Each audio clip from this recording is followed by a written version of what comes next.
Seja muito bem-vindo à Escola Bíblica Online. Nós estamos adotando a revista Compromisso, da Convicção Editora, uma revista do adulto cristão das igrejas batistas da Convenção Batista Brasileira. O assunto dessa semana: adoradores em comunhão com Deus e os homens. A lição de número 12. Observe que nós vamos trabalhar este assunto e pretendemos não esgotar, mas tentar ir além do teor da revista.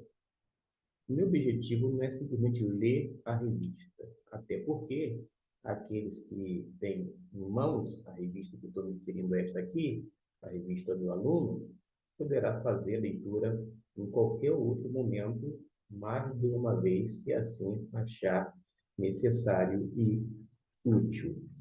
Nosso objetivo é, certamente, explicar a palavra de Deus. Nós temos o texto áureo, que é versículo 15 e 16 de Deuteronômio, está sendo projetado em tela e faremos juntos a leitura. Olha desde a tua santa habitação, desde o céu, e abençoa o teu povo de Israel e a terra que nos deste, como juraste a nossos pais, terra que mana leite e mel. Neste dia, o Senhor teu Deus te manda observar estes estatutos e preceitos. Portanto, os guardarás e os observarás com todo o teu coração e com toda a tua alma. Este é o nosso texto áureo, e sobre ele nós queremos fazer alguns comentários, queremos enriquecer todo este assunto do qual nós estamos tratando. Para você ter uma ideia, no versículo 14, que antecede, portanto, o 15, nós temos uma afirmação da lealdade do povo ao Senhor e, consequentemente, à lei divina. Eles falaram da seguinte maneira, fizeram 3 declarações. Delas não comi no meu luto. A segunda, não tirei coisa alguma estando eu imundo. Não dei para algum morto. Elas pressupõem que houve uma compreensão religiosa bem diferente da do versículo 13, que também faz parte do nosso contexto. Observe que já a tendência da parte do povo de Israel em acatar a vontade divina. No versículo 15, que faz parte aqui, trata-se de uma oração. Olha, desde a tua santa habitação, desde o céu, e abençoa o teu povo de Israel e a terra que nos deste, como juraste a nossos pais, terra que mana leite e mel. Note que é uma súplica à bênção do Senhor sobre o povo e a terra. É interessante observar que no Antigo Testamento, ainda que Deus realize algo na vida de um indivíduo, sempre com o intuito de alcançar todo o Israel nacional. Vamos dar um exemplo. Quando Deus abençoa Abraão e a sua descendência, ele tem por detrás desse intento um propósito maior, alcançar todas as famílias da terra. Quando vem uma profecia a alguma pessoa de uma forma individual, particular, ainda assim não termina nela, tem aquela abrangência, alcançar não o maior número de pessoas possíveis, mas todo o povo de Deus.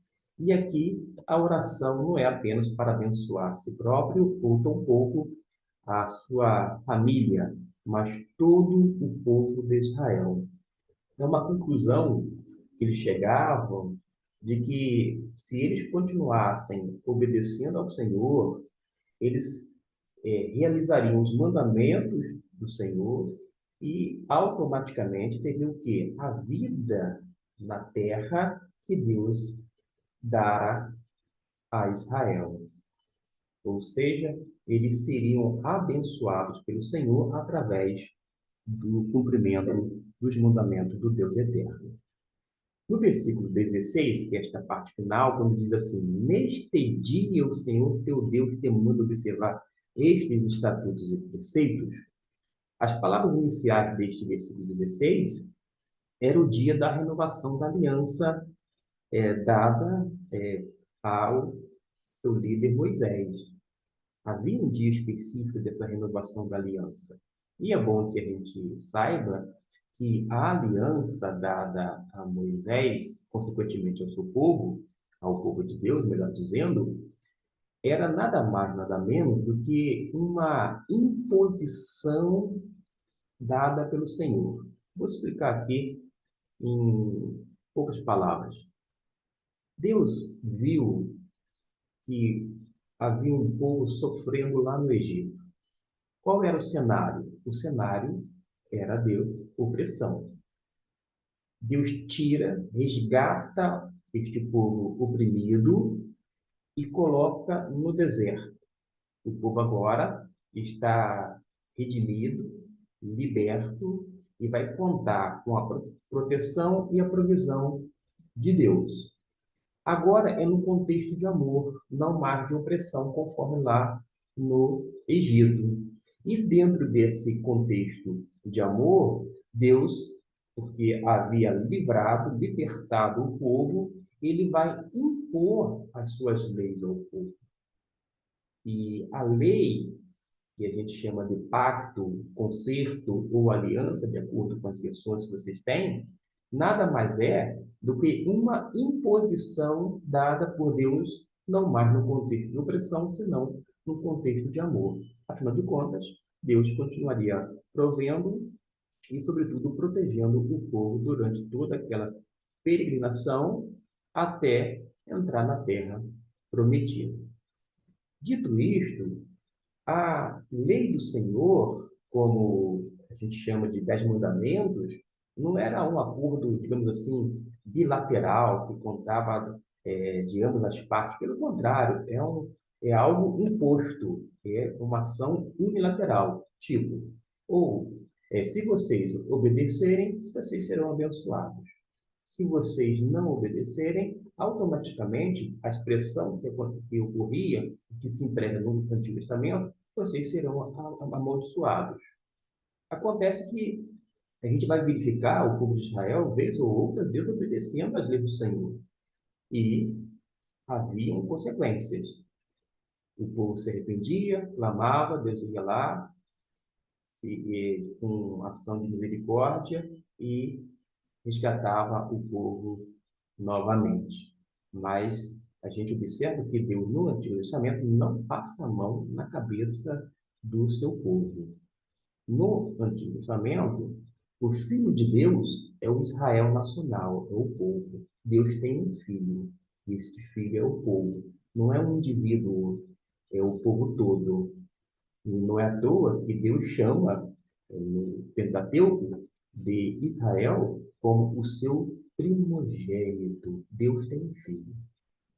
Acontece que esse filho foi desobediente, foi obstinado, teve altos e baixos.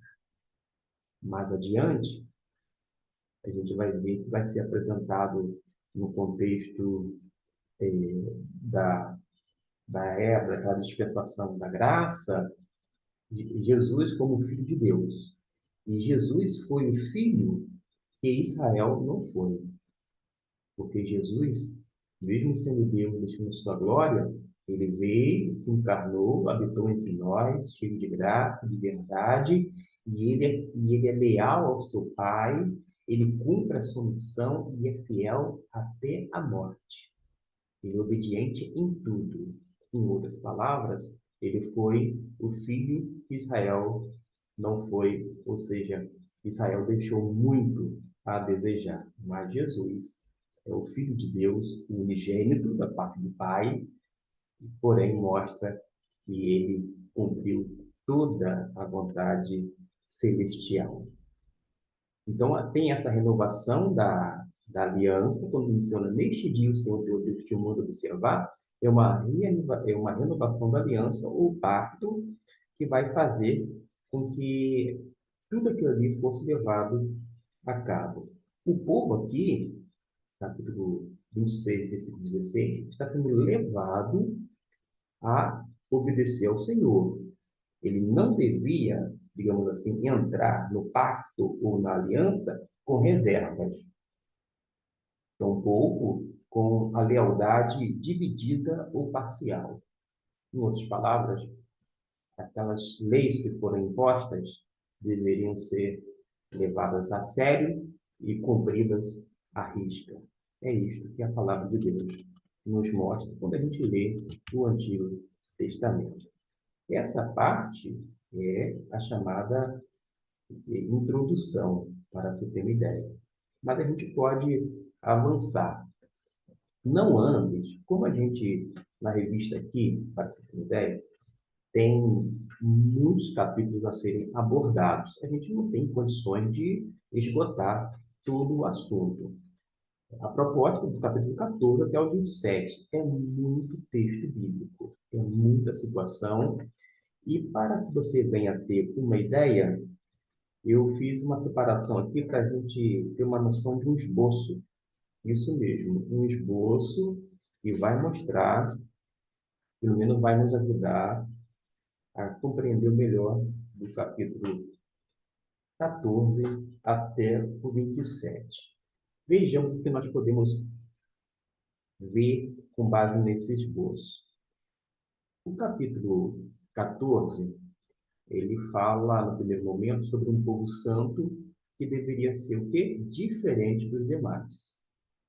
Depois, vai haver uma lembrança da parte de Deus, e essa lembrança tem que ser constante, tá? É sobre a alimentação. Até a alimentação do povo de Israel era diferenciada. Havia também algumas práticas econômicas que eram bem diferentes às aplicadas pelos povos pagãos.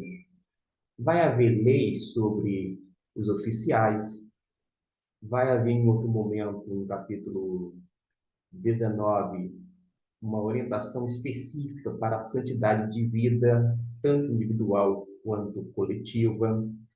Vai haver informações sobre a necessidade de considerações nas áreas sexuais, porque fala no capítulo 22 sobre as infrações sexuais.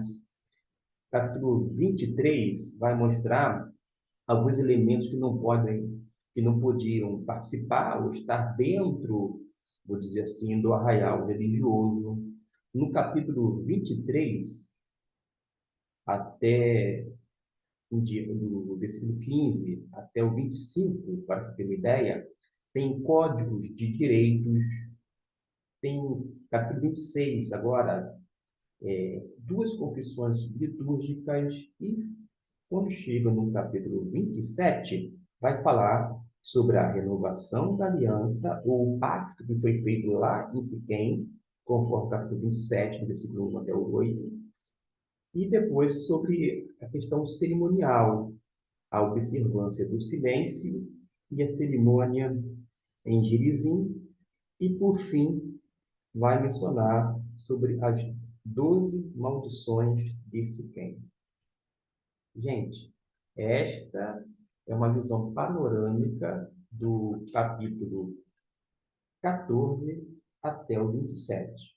Como eu disse, a gente não tem como tratar de tudo, de tudo. Mas o que a gente pode mencionar aqui? Veja bem, o primeiro tópico fala sobre raposas na vinha da adoração. Esse tópico, na verdade, vou dizer assim, é todo feito com base em Cântico dos Cânticos, capítulo 2, versículo 15.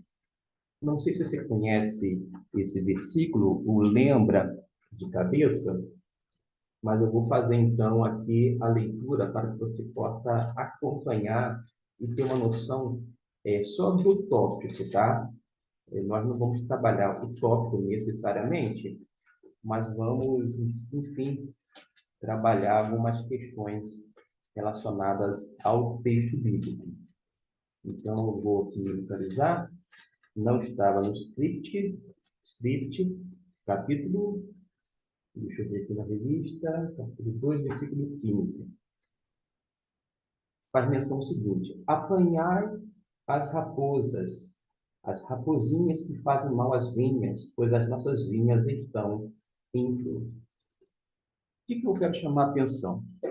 Aqui, eu não sei se foi o autor da revista, o redator, mas alguém pegou, vou dizer, essa ideia contida em Cântico dos Cânticos, capítulo 2, versículo 15, que fala sobre raposas, raposinhas na vinha, e colocou como um tópico. Se você for ler, vou dizer assim, literalmente, estes capítulos propostos, capítulo 12, versículo 1 até o 14, digo, capítulo 12, do 1 até o capítulo 14, versículo 2, e capítulo 18, do 9 ao 14, você não vai ver nenhuma alusão a raposinhas, tampouco raposa. Eu quero trabalhar mais o texto bíblico que foi, portanto, indicado. O autor aqui, pelo menos da revista, ele menciona o seguinte: os preceitos para a vida de Israel estavam bem delineados. Por causa de quê? Houve, da parte do Senhor, um código dado ao povo. Para se ter uma ideia, eu fiz uma anotação, é chamado, do capítulo 12 até o 26, é chamado Código Deuteronômico, ou seja, reúne uma infinidade de leis, de ordens, faz uma coletânea e vai colocar tudo dentro desse código. E vale a pena fazer a leitura do capítulo, do versículo de número 2 deste capítulo mencionado aqui. Eu quero me basear basicamente onde? No texto bíblico, não necessariamente no tópico, porque o tópico não tem uma relação direta nem indireta no teor de Deuteronômio. Deuteronômio 12, versículo 2, diz assim: certamente destruireis todos os lugares em que as nações que, à vez de subjugar, serviram aos seus deuses, sobre as altas montanhas, sobre os outeiros e debaixo de toda a árvore frondosa. O que está acontecendo aqui no capítulo 12? A gente precisa atentar que a lei, e digo assim, aquela coleção de leis, foi dada, esse conjunto foi dada para tornar fundamental a religião do povo de Israel. O objetivo era defender o culto ao Senhor, porque ele, como Deus era um Deus vivo, ele requer o quê? Exclusividade. Ele chegou ao ponto de dizer assim: fora de mim não há Deus. Ou seja, inexiste divindades, deuses, só ele é, ponto final. Deste modo, ele merece e requer a adoração devida e única. Essa exclusividade é patente nas páginas do Antigo Testamento, bem como no Novo Testamento também. Esse versículo 2 em diante vai visar defender o culto de qualquer contaminação dos cultos cananeus. Havia práticas cananeias que feriam, digamos assim, a santidade de Deus e que poderia respingar no povo de Israel. Para salvaguardar o povo desses resquícios dos cananeus, ele vai estabelecer o seguinte: primeiro, destruição dos templos ou locais de cultos que geralmente eram em regiões altas, dos montes. É curioso que no Antigo Testamento, diz assim o salmista: elevo os meus olhos para os montes, de onde me virá o socorro? A gente precisa compreender que naquele período não apenas os cananeus, eles construíam seus templos religiosos nos lugares mais altos. Todos os templos pagãos, basicamente, eram construídos em lugares altos. O salmista, quando fala assim, eleva os meus olhos para os montes, ele, se elevasse seus olhos, viriam o quê? Os templos pagãos. Mas o socorro dele não vem daqueles deuses que são adorados ali, pelas divindades. O seu socorro, diz o próprio salmista, vem do Senhor, que criou os céus e a terra, mostrando que a fonte de socorro, de auxílio, era outra, não os deuses ou as divindades existentes. Mas, no primeiro momento, Deus vai determinar isto, a destruição dos templos pagãos. Por sua vez, tem uma contrapartida, e qual é? Ele vai requerer um lugar central de culto. O culto deveria ser feito o quê? Em um só lugar. Esta é a vontade de Deus. Destruição dos lugares altos dos cultos, uma referência aos cananeus, mas também aplica-se, vou dizer assim, aqui, de uma forma implícita, não explícita, que haveria exclusividade de local de culto para ele. E por isso ele escolheria um só lugar de culto, de adoração. E é dentro desse contexto de destruição dos templos dos cananeus e, por sua vez, a escolha da parte de Deus de um só lugar para adoração, é que ele vai estabelecer diversos preceitos e sobre, inclusive, os sacrifícios. Tudo isso era colocado ali, tintim por tintim. No capítulo 13, vai mencionar contra as práticas de seduções da idolatria. E como eu estou com a Bíblia aberta, não estava também no script, mas eu vou fazer a leitura. Veja, olha só como que é o ocorrido aqui no Antigo Testamento. Práticas de seduções da idolatria. Como assim, alguém vai perguntar?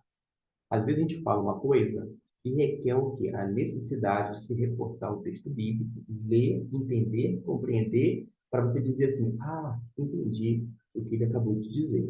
Vejamos. Qual era a sedução e o que Deus estava querendo evitar? Porque havia não apenas cultos cananeus, cultos de outras divindades nos derredores, mas que acabava levando as pessoas para falsos deuses, por sua vez, falsos ensinos. E havia da parte de Deus, vou dizer assim, uma atenção especial e ele castigaria os falsos seguidores, inclusive os falsos profetas. Tanto é que no capítulo 13 fala assim: se levantar no meio de vós profeta ou sonhador de sonhos, e vos anunciar o sinal ou prodígio, e suceder tal o sinal ou prodígio de que houver falado, e ele disser, vamos após outros deuses, deuses que nunca conhecestes, e sirvamo-los, diz no versículo 3, não vireis as palavras daquele profeta, ou daquele sonhador, porquanto o Senhor vosso Deus vos está provando para saber se amais o Senhor vosso Deus de todo o vosso coração e de toda a vossa alma. Após o Senhor vosso Deus andareis e a ele temereis, os seus mandamentos guardareis e a sua voz ouvireis, e a ele servireis e a ele vos apegareis. O que Deus está falando aqui? Ora, havia cultos de outras divindades, inclusive cananeus, eles não deveriam ser feitos, estes lugares deveriam ser destruídos para haver essa exclusividade da parte do Senhor, mas mostra que não é o fato de acontecer um grande milagre ou sinal que ser, vai ser algo que venha testificar ou legitimar a pessoa ou o povo seguir, quer divindades ou outros deuses. Não é bem assim. Porque ainda que houvesse dito algo e acontecesse, um sinal é um prodígio, mas se tivesse desviando o povo ou as pessoas daquilo que Deus já determinara através de sua palavra, que são os preceitos, os estatutos, os juízos divinos, eles deveriam o quê? Ser rechaçados. Inclusive, havia aqui a pena desses falsos profetas. Eles seriam mortos, eles deveriam ser mortos. Ora, isso leva, pelo menos, a nós a pensar direitinho, porque necessariamente, se acontece num arraial religioso, sinal, prodígio, algo realmente que causa um impacto, mas a mensagem embutida naquele arraial leva as pessoas a adorar não a Deus, mas não necessariamente a outros deuses, mas a pessoas, a endeusar ministérios, entre outras coisas, ora, isto não tem procedência divina, portanto, não deve ser seguido. Mostra aqui o apego à palavra de Deus. Deveria pegar a palavra de Deus. Por quê? O verdadeiro profeta, por dizer assim, o verdadeiro pregador, vai levar as pessoas para estar cada vez mais próximo da palavra, porque é a palavra que deve ser anunciada, é a palavra que vai se cumprir e vai, inclusive, fazer uma transformação na vida das pessoas que se aproximam dela. Dito isto, a gente vai para um outro tópico. Não sei se eu marquei algo mais aqui para fazer a leitura. Sim, eu vou terminar com a seguinte menção que se encontra na revista. Agora, a nação de adoradores, já prestes a instalar-se na terra prometida, precisava também precaver-se de um inimigo que lhe seria mais fatal que os temidos gigantes de Canaã. O povo deveria tomar cuidado com o possível surgimento de falsos profetas em seu seio. É onde ele vai citar Cânticos, capítulo 2, versículo 15, particularmente, eu acho que foi fora de contexto, embora a pessoa possa ter o direito de fazer a sua aplicação, mas eu faço essa ressalva aqui. Ora, poderia haver e surgiria falsos profetas no meio do povo? Poderia sim, como houve. Pessoas que faziam e acontecia mesmo, tá? Mas começava a desvirtuar o povo. Aí a resposta da parte de Deus é rápida, dizendo que aquela pessoa, o falso profeta, deveria ser morto. Não estou inventando, não, tá, gente? Porque fala no versículo 5: e aquele profeta ou aquele sonhador morrerá. Por causa de quê? Pois falou rebeldia contra o Senhor vosso Deus, que vos tirou da terra do Egito e vos resgatou da casa de servidão, para vos desviar do caminho que o Senhor vosso Deus vos ordenou que andasses. Assim exterminarei o mal do meio de vós. Algumas pessoas, diante de textos como este, têm colocado Deus nos bancos dos réus e colocado o homem como um pobre coitado, pobrezinho. Mas não é bem assim, tá? A gente precisa compreender o comportamento daquela época e ter muito cuidado em nossas palavras, mas para não tirar conclusões precipitadas. Porque o causador de todas as misérias, digamos assim, espirituais, de toda sorte de coisas que eram afrontas contra o Senhor eram feitas pelos próprios homens. E havia uma ordenança, havia uma imposição através de suas leis. Agora, a lei do Senhor não é uma camisa de força dada ao povo de Israel, mas era uma manifestação bondosa da graça de Deus no contexto de amor, conforme foi mencionado anteriormente. Vamos passar para o próximo tópico, que fala adorando a Deus por meio do dízimo. E quando fala adorando a Deus por meio do dízimo, a gente vai observar que tem até uma menção ao dízimo trienal. Justamente, o dízimo trienal. Está contido aqui, eu vou ver se eu consigo localizar na Bíblia, em alguns materiais que eu separei aqui. Ah, aqui sim. Com esta Bíblia, outra Bíblia, eu já me localizei. Vejamos bem, no tocante ao dízimo trienal. A cada 3 anos, tomarás o dízimo da tua colheita no terceiro ano e o colocarás em tuas portas. Virá então o levita, pois ele não tem parte nem herança contigo, o estrangeiro, o órfão e a viúva que vivem nas tuas cidades, e eles comerão e se saciarão. Deste modo, Deus, o teu Senhor, te abençoará em todo o trabalho que a tua mão realizar. Primeiro, eu quero situar vocês aqui dentro do contexto para que você possa entender. Ora, que dízimo trienal é este? O dízimo trienal é a renda recebida pelo dono do solo e é devido a quem? A Deus, ao Senhor, ao Eterno. E por que o dono daquele solo tinha que dar o dízimo trienal? Porque o dono da terra de Israel não era aquele, entre aspas, proprietário. O Deus da terra de Israel era o próprio Adonai, era o próprio Senhor. E por esse motivo tinha que dar esse dízimo trienal. Observe aqui que o levita, ou os levitas, eles ficavam de fora. Eles não tinham parte. Porque o levita era aquele auxiliar, o levita era auxiliar dos sacerdotes, eles faziam parte do povo de Deus, pertenciam a uma tribo, todavia, eles não receberam porções da terra. Na hora da divisão, houve a conquista, por sua vez, a divisão das tribos.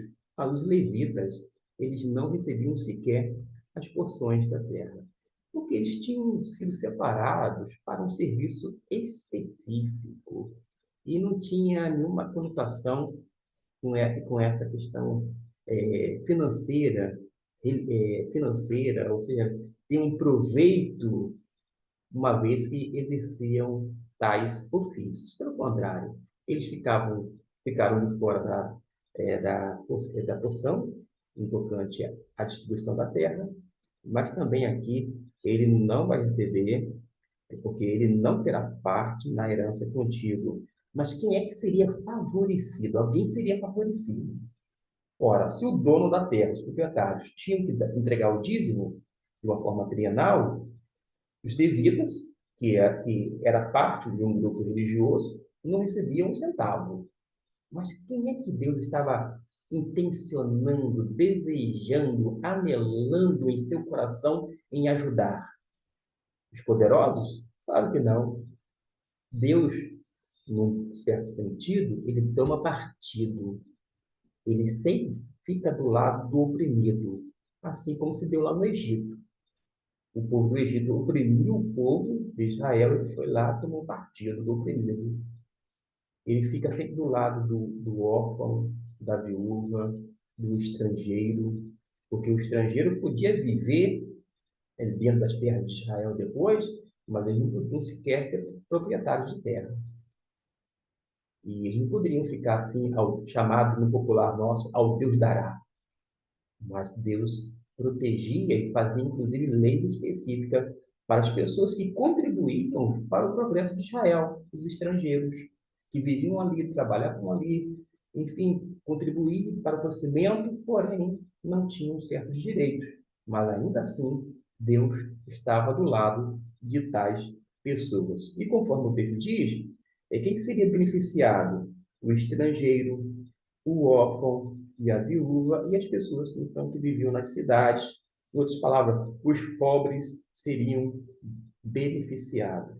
Deste modo, Adonai, teu Deus, te abençoará em todo o trabalho que a tua mão realizar. É isto que a gente observa aqui dentro do contexto direto dentro dessa temática, adorando por meio do dízimo. Deixando essa parte relacionada ao texto bíblico, que nem de 14, capítulo 14, eu li o versículo 28, somente eu li o 28 e 29, isso mesmo, 28 e 29. Aqui a sugestão de leitura é do versículo 22 até o 29, mas eu li só estes dois últimos versículos. Note bem, o povo de Deus deveria, vou dizer assim, entre aspas, honrar o próprio Deus através do dízimo.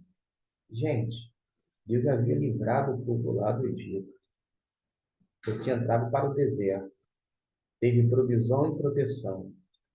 Eles entram na terra chamada prometida, a terra que emana leite e mel. Deus continua abençoando.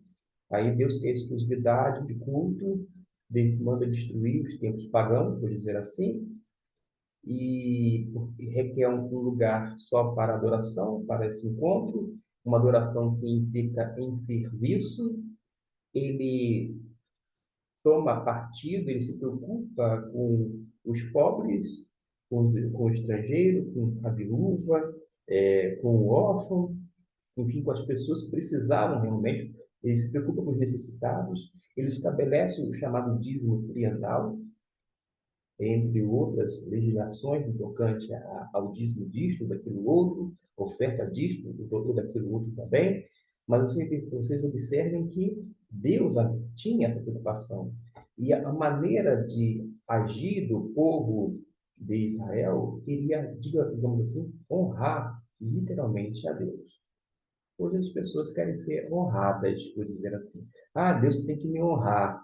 Mas cá entre nós, quando a gente vê de uma forma implícita o povo de Deus agindo desta maneira, honraria o próprio Deus. Não apenas diante do povo, mas também diante dos povos existentes, dos povos que estavam em redor ou de redor. Vamos ver se tem alguma anotação, algum destaque aqui feito nesse tópico de número 2. Eu apenas destaquei essa questão de honrar a Deus, lembrando que no capítulo 6 de Deuteronômio, versículo 5, fala aqui, ó, de todo o teu coração, com toda a tua alma e com todas as tuas forças. Então, o que acontece? De toda a tua alma, de todo o teu coração, com todas as tuas forças, deveriam fazer o quê? Servir o Senhor, se dedicar ao Senhor de uma forma exclusiva. Ora, incluir também o dízimo ou a oferta. Vamos para o capítulo, digo, tópico, de número 3, adoradores juntando panelas. Os textos estão aí, Deuteronômio capítulo 12, versículo 15 até o 28, e capítulo 14, do 3 ao 29. O que nós vamos falar apenas deste tópico? Eu fiz destaque aqui na revista e vou fazer apenas uso dela neste último. Diz assim: a maioria dos eventos sociais em diferentes culturas da humanidade contempla a alimentação como uma de suas partes integrantes. Aqui, no capítulo 12, do 15 em diante, vai mostrar o seguinte, que as comidas, que havia comidas próprias para as ocasiões cerimoniais, mas a lei indicava também que o povo hebreu podia celebrar seus banquetes familiares ou comunitários para alimentação cotidiana ou para receber hóspedes. Isso a gente pode ver em outros textos. Vale a pena mencionar para você fazer a sua pesquisa depois. 1 Samuel, capítulo 28, versículo 22 até o 25, e no Novo Testamento há uma menção em Lucas, capítulo 15, versículo 23. Mesmo sendo agora esta última referência do Novo Testamento, está lidando com judeus, pessoas que tinham pelo menos a mesma cultura, a mesma mentalidade. porque para tais ocasiões, a carne dos animais que se usava para os sacrifícios era tratada da mesma forma que a carne de caças. Capítulo 12, versículo 22, e capítulo 14, do 3 ao 21 de Deuteronômio. Ora, aqui fala sobre adoradores juntando panelas. Quando eu morei em outro estado da federação, a igreja local tinha esse costume de, no domingo, juntar as panelas. Era um almoço, digamos assim, comunitário. Cada um levava os seus, mas ali pertencia a todos os demais. Era uma forma de, de fraternidade, de contentamento e realmente um lugar muito bom para se estar. A questão ali não era a comida em si, era o fato de estar juntos, era a comunhão, era eram as conversas. Isto sim que era de maior importância. Vamos então para a aplicação para a vida. Estas aplicações se encontram todas de uma forma resumida na nossa revista, tá certo? E como que a gente vai terminar? Com três delas. Precisamos cuidar que as raposinhas sejam afastadas da vinha de nossa adoração. Aqui é dentro do contexto de Cântico dos Cânticos, capítulo 12, versículo 15, que nós não trabalhamos porque não se encontrava no texto do Pentateuco, mas fica aí um alerta, porque a gente precisa tomar cuidado com algumas coisas que vão nos desviar, vou dizer assim, não vou chamar de raposinha, nem de raposa, mas que vão nos desviar da palavra de Deus, que justamente encontra-se a vontade revelada nela. A segunda aplicação, o dízimo é um ato de adoração a Deus. Nós concordamos, pelo menos eu concordo com isto. O dízimo é um ato, sim, de adoração a Deus. É um ato é um ato de fé. Hoje em dia, sobretudo, é um ato de graça, que reconhece a bondade do Senhor para com sua vida.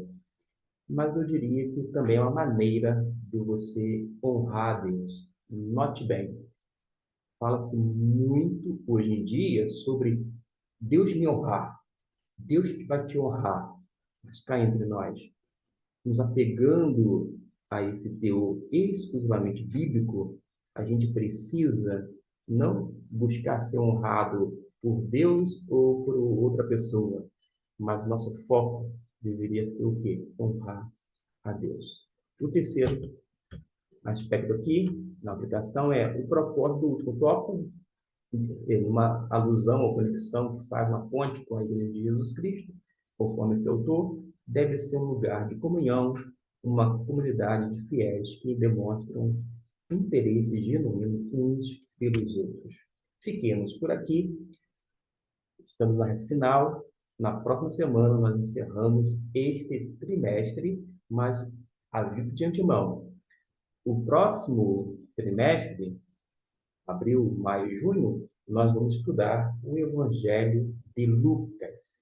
Então, se você quiser, você já pode fazer a leitura do Evangelho de Lucas para quando a gente trazer aqui, você já se situe e esteja, eu vou dizer, a par do que está relacionado no texto. Porque algumas vezes a gente fala uma coisa, mas as pessoas não têm necessariamente a noção ou o conhecimento do texto e contexto. E aí, por isso, a gente vai ter que ir lá, ver o texto, explicar, e assim por diante, a gente investe mais tempo, e aqui, realmente, é um lugar onde a gente tem que ser econômico no tocante ao tempo, porque o tempo é precioso e nós temos muitos afazeres. Mas muito obrigado por ter ficado até aqui, acompanhado a lição de número 12 da nossa revista Compromisso.